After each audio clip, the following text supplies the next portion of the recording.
Hello everyone, मेरा नाम प्रीति कुमार है और आपका स्वागत है टॉपिक एंड टेक चैनल पे। आज हमारा टॉपिक है अल्टरनेटिव इन्वेस्टमेंट फंड। आखिर अल्टरनेटिव इन्वेस्टमेंट फंड होता है क्या, ये कितने प्रकार के होते हैं और कौन कौन सी हम फंड को अल्टरनेटिव इन्वेस्टमेंट फंड में इंक्लूड नहीं करते। सो अगर आपने इस चैनल को सब्सक्राइब नहीं करा तो प्लीज सब्सक्राइब कर दीजिए और बेल आइकन को दबाना ना भूलिए, जिससे आपको रेगुलर अपडेट मिलती रहे related to this type of video. So चलिए स्टार्ट करते हैं आज का टॉपिक, अल्टरनेटिव इन्वेस्टमेंट फंड। अगर बात करें अल्टरनेटिव इन्वेस्टमेंट फंड, तो ये अल्टरनेटिव इन्वेस्टमेंट फंड का मतलब होता है कोई भी कंपनी या कोई भी ट्रस्ट या कोई भी लिमिटेड लायबिलिटी पार्टनरशिप जो लोगों से पैसा कलेक्ट करके, ठीक है, किसी चीज में इन्वेस्ट करती हो, उसे कहते हैं अल्टरनेटिव इन्वेस्टमेंट। मतलब बहुत सारे अलग अलग जगह अल्टरनेटिव, बहुत सारे अलग अलग सोर्स से पैसे कलेक्ट करके वो किसी सोर्स में इन्वेस्ट करती हो, ठीक है, या फिर किसी अलग अलग सोर्स में इन्वेस्ट करती हो, उसे हम कहते हैं अल्टरनेटिव इन्वेस्टमेंट फंड। अब बात करते हैं इसकी मीनिंग की। अकॉर्डिंग टू रेगुलेशन,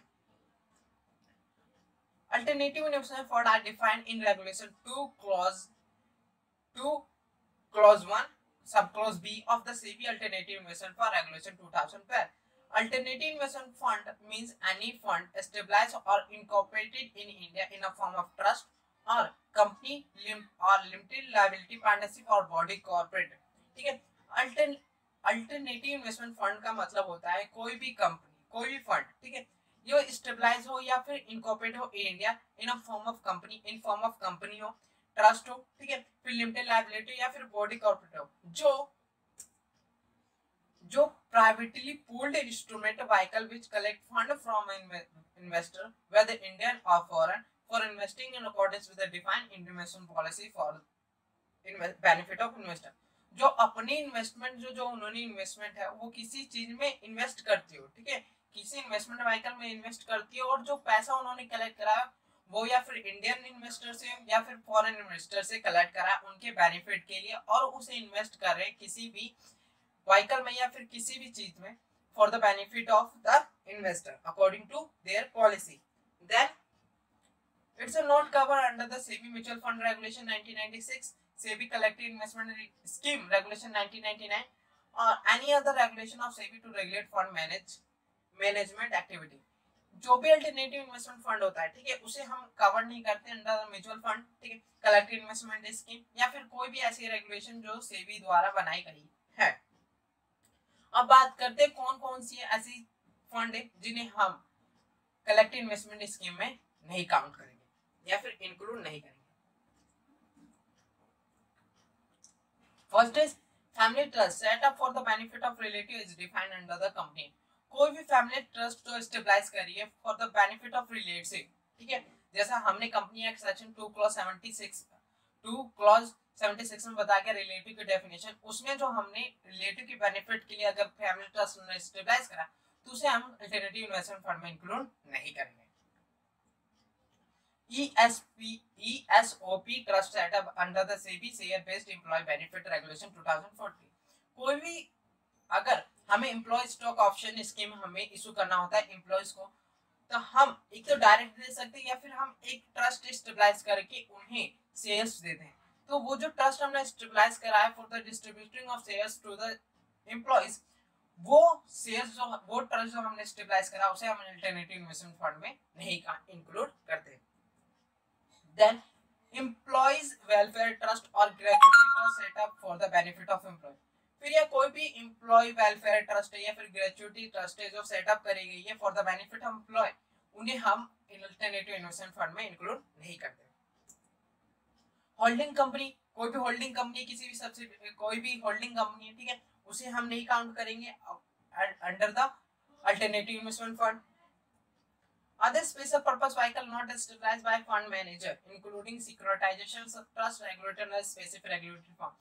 कोई भी स्पेशल पर्पस के लिए जो मैनेजर द्वारा नहीं बनाया गया फंड, ठीक है, जो सिक्योरिटाइजेशन ट्रस्ट, जो सिक्योरिटाइजेशन ट्रस्ट में गिना जाता है उसे हम नहीं गिनते अल्टरनेटिव इन्वेस्टमेंट फंड में।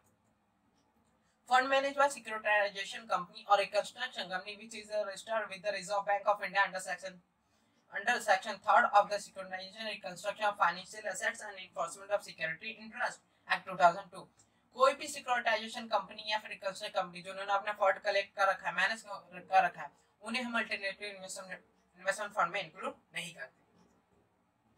या फिर any such pool of fund which is directly regulated by any other regulation in India, कोई भी ऐसा फंड, ठीक है, जो बताया गया है, जो रेगुलेटेड करा गया इंडिया को कि हम उससे फंड को इंक्लूड नहीं करेंगे अल्टरनेटिव इन्वेस्टमेंट फंड में, उसे हम अल्टरनेटिव इन्वेस्टमेंट फंड नहीं कहेंगे। यहाँ हो गए कुछ ऐसे ट्रस्ट या कुछ ऐसा फंड जो अल्टरनेटिव इन्वेस्टमेंट फंड में नहीं काउंट करे जाते। अब बात करते हैं हम type of alternative investment fund. Category of alternative investment fund, first बात करते हैं category first, which invest in startup और अर्ली स्टेज वेंचर और social venture, small medium enterprise or infrastructure or other sector or area which the government or regulator considers socially or economic desire and shall include venture capital fund, SME fund, social venture fund, infrastructure fund, such alternative fund as may be। कोई भी नई company startup company है, ठीक है, कोई भी venture social venture है, ठीक है, एसएमई है, या फिर कोई भी इंफ्रास्ट्रक्चर या अदर सेक्टर या फिर एरिया जो गवर्नमेंट द्वारा गवर्न करी जा रही हो, उनमें पैसा इन्वेस्ट करना, ठीक है, उसे हम अल्टरनेटिव इन्वेस्टमेंट फंड की पहली कैटेगरी बोलते हैं। Then category 2 which does not fall in category 1 and third which does not undertake leverage और borrowing other than to meet the day to operation requirement as provided in this. कोई भी leverage या boring हमने ली है, ठीक है, उसे हम अल्टरनेटिव इन्वेस्टमेंट फंड में नहीं काउंट करते, या फिर कैटेगरी 1 और जो कैटेगरी 3 में आते हैं वो उन्हें छोड़ के जो day to day operation requirement के लिए हम फंड यूज करते हैं, उस फंड को अल्टरनेटिव इन्वेस्टमेंट फंड में कैटेगरी में इंक्लूड करते हैं। बात करते हैं category third, which employs diverse or complex trading strategy and may employ leverage including through investment in a listed or unlisted derivative, जो हम किसी भी ट्रेडिंग पर्पस के लिए यूज करते हैं फंड को, ठीक है, इन्वेस्ट करके, उन्हें वो आते हैं कैटेगरी थर्ड में। सो यहाँ अल्टरनेटिव फंड जो था टॉपिक ये कंप्लीट होता है। अगर आपको वीडियो पसंद है तो प्लीज चैनल को सब्सक्राइब जरूर करना और वीडियो को लाइक जरूर करना। Thank you so much.